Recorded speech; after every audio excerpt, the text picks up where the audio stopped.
ಏನು ಯೋಚನೆ ಮಾಡ್ತಾ ಇದ್ದೀರಾ? ಅವ್ರು ನಂಬಿದ್ದಕ್ಕೆ ಇವತ್ತು ನಾವು ಹಾಳಾಗಿದ್ದು, ಅವರಿಂದನೇ ನಾವು ಬೀದಿಗೆ ಬಂದಿದ್ದು, ಅವರಿಂದನೇ ನಮ್ಮ ಲೈಫ್ ಇವತ್ತು ಇಷ್ಟೋ ಸ್ಟ್ರಗಲ್ ಆಗಿದೆ ಅಂತ ಯೋಚನೆ ಮಾಡ್ತಾ ಇದ್ದೀರಾ? ಅವ್ರು ನಿಮ್ಮ ಲೈಫಲ್ಲಿ ಎಂಟ್ರಿ ಕೊಟ್ಟಿದ್ದು ಆಗಿದೆ. ಅವ್ರು ನಿಮಗೆ ಮೋಸ ಮಾಡ್ತಾ ಇದ್ದಾರೆ, ಅವ್ರು ನಿಮಗೆ ಹಳ್ಳಕ್ಕೆ ತಳ್ತಾ ಇದ್ದಾರೆ ಅಂತ ನಿಮಗೆ ಗೊತ್ತಿತ್ತು.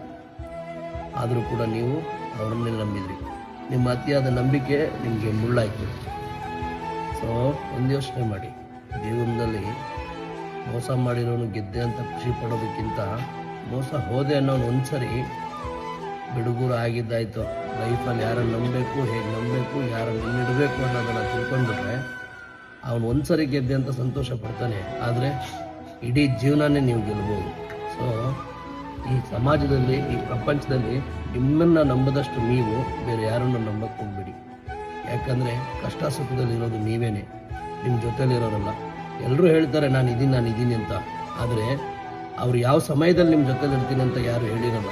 ಯೋಚನೆ ಮಾಡಿ.